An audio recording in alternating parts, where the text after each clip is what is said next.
आज हम लोग जानेंगे अपने भारत की अर्थव्यवस्था के बारे में कि भारत में कितना कर्जा है और भारत किन देशों से कर्जा लेता है।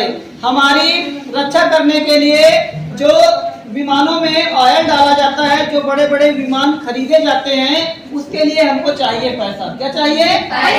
पैसा चाहिए। तो भारत देश में जो गवर्नमेंट होती है वो कहाँ से कर्जा लेती है और हम लोग उस कर्जे को कैसे चुकाते हैं, कैसे भुगतान करते हैं, तो आइए जानते हैं। तो सबसे पहले मैं आपको बताना चाहूंगा कि हमारे जो विश्व है उसमें 195 देश है। कितने देश हैं? 195 देशों में एक देश भारत है। क्या है? भारत। देखिए, भारत की जनसंख्या 146 करोड़ है। कितनी है? 146 करोड़। सबको पता है? Yes sir. जान लीजिए 2025 के अनुसार भारत की जनसंख्या 146 करोड़ लमसम है। ठीक है, अनुमान लगा लेते हैं।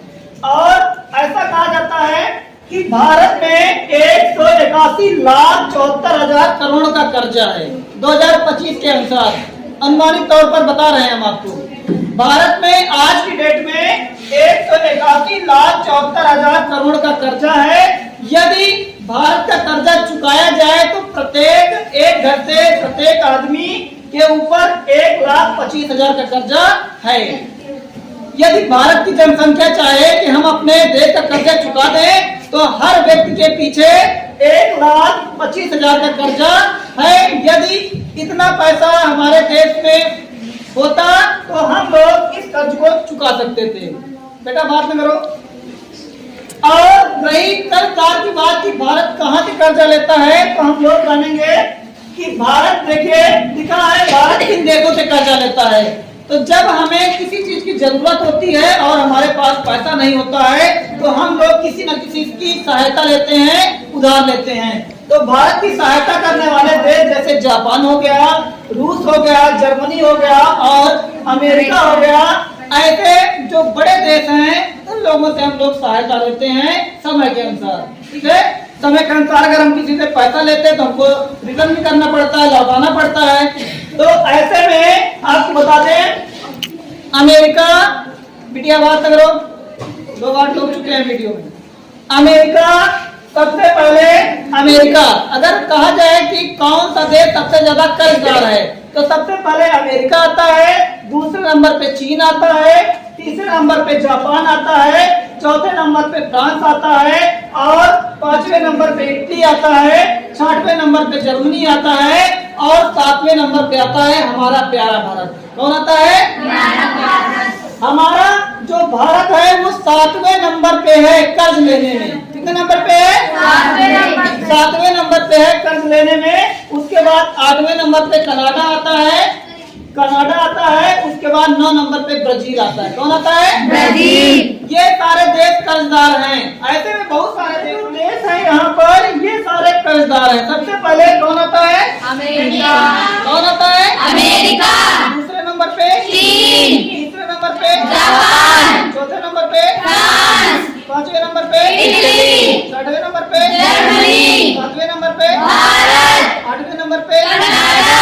9 नंबर पे ब्राजील। तो ऐसे विश्व में 195 देश हैं और हर एक देश अपनी सहायता के लिए किसी न किसी से कर्ज लेता है। ठीक है, तो एक दूसरे की सहायता करने से ही सारे कार्य होते हैं। तो आपको बता दें, जैसे मैंने कहा था कि भारत में 181,74,000 करोड़ रुपए का कर्जा है आज की डेट में।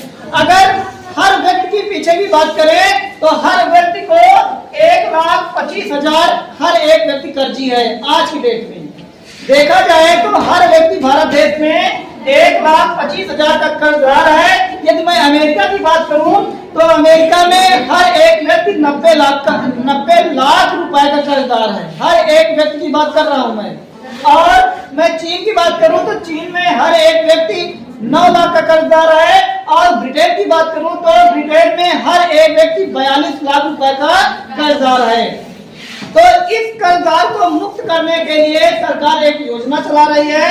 अगर वो योजना सक्सेस हो जाएगी तो हमारे देश का जो कर्जा है 183 लाख करोड़ ये मुक्त हो सकता है। इसके लिए हर एक भारत देश को शिक्षित होना पड़ेगा। क्या होना पड़ेगा? शिक्षित। हर एक भारत देश के नागरिक को शिक्षित होना पड़ेगा, समझदार होना पड़ेगा। जब हर एक नागरिक समझदार होगा, पढ़ा लिखा होगा, तो हमारे देश का जो कर्जा है वो मुक्त हो सकता है। जब आदमी पढ़ा लिखा होता है तो वो पैसे सोच समझ कर खर्चा करता है, और जो आदमी पढ़ा लिखा नहीं होता है वो पानी की तरह पैसे फेंकता रहता है। इसमें जैसे मान लेते हैं एक परिवार में 4 लोग रहते हैं, 3 लोग कमा रहे हैं, एक खर्चा कर रहा है, तो जो खर्चा कर रहा है तो ये असर कहाँ आएगा? परिवार में तो आएगा ना। तो परिवार समस्या में आ जाएगा। इसलिए हर एक व्यक्ति को समझदार और पढ़ा लिखा होना चाहिए।